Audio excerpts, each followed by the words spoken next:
US President Joe Biden has made an appeal to Russian President Vladimir Putin to step back from war with Ukraine.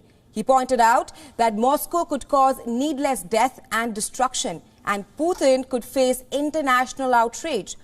Now, Biden delivered a nationally televised speech. He said that 150,000 Russian troops now encircle Ukraine. This is a higher number of troops than previously estimated. There have been reports that Russia has withdrawn some forces. However, according to the US, these reports are unverified and an invasion remains a possibility. Listen in.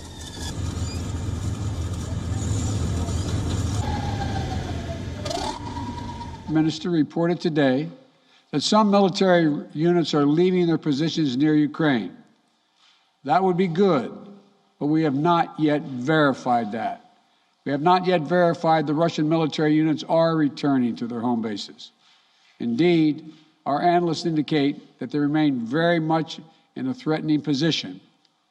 And the fact remains, right now, Russia has more than 150,000 troops encircling Ukraine and Belarus and along Ukraine's border. The United States is prepared no matter what happens. We are ready with diplomacy, to be engaged in diplomacy with Russia and our allies and partners to improve stability and security in Europe as a whole. And we are ready to respond decisively to Russian attack on Ukraine, which is still very much a possibility. Biden also pointed out that diplomacy is still an option to win down the crisis. He made it clear that American soldiers were not going to fight in Ukraine. He acknowledged that U.S. action in the conflict would have significant blowback on the American economy. There is a possibility of price hikes and disruption to the nation's energy supply. However, if Russia decides to invade Ukraine, the U.S. and its allies are prepared to respond with penalties, which could lead to economic panic and global isolation. We'll put intense pressure on their largest and most significant financial institutions and key industries. These measures are ready to go as soon and if Russia moves. Will impose long-term consequences, will undermine Russia's ability to compete economically and strategically. And when it comes to Nord Stream 2, the pipeline that would bring natural gas from Russia to Germany, if Russia further invades Ukraine, it will not happen.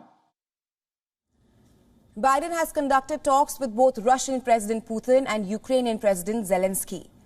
U.S. has repeatedly warned Moscow of sanctions against businesses, but he has also laid out a roadmap for a peaceful resolution. There have been talks on missile deployments and military exercises in a bid to reduce tension and restore peace in the region.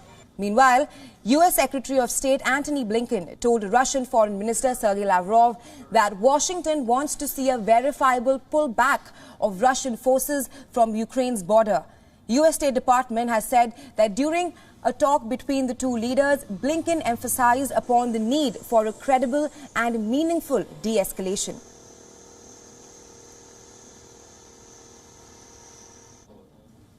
And WION correspondent Nick Harper sent us this report from Washington, D.C. Take a look. President Joe Biden used the White House as the backdrop for the update on the situation with Russia. We were told ahead of this speech it was not going to be a change in US policy, but rather an opportunity for the president to lay out where things currently stood with Russia, following claims from Russia that it was beginning to pull back some of its troops from the Ukrainian border. President Biden said a Russian invasion was still very much a possibility. And while that pullback, he said, would be good, the US had not yet verified it. He said that US analysts, from the satellite imagery they had reviewed, believe that Russian troops remain very much in a threatening position, and therefore the president concluded that an invasion was still distinctly possible. NATO has also taken a sceptical position on those Russian claims, and therefore President Biden said that the US remained ready for no matter what happened. He said that America was ready with diplomacy, but also ready to respond decisively. He also defended the US decision taken on Monday to move the US embassy from Kyiv to Lviv, moving embassy staff out of the Ukrainian capital over fears that it could be invaded by Russia. He said that because Russia still had more than 150,000 troops massed on the border, it was only right and prudent that the US should be moving its embassy staff. So an update from the United States in this slow-moving battle of diplomacy. But at this stage, the president saying that even though Russia is claiming that it is de-escalating, an invasion is still a possibility. Nick Harper, Washington.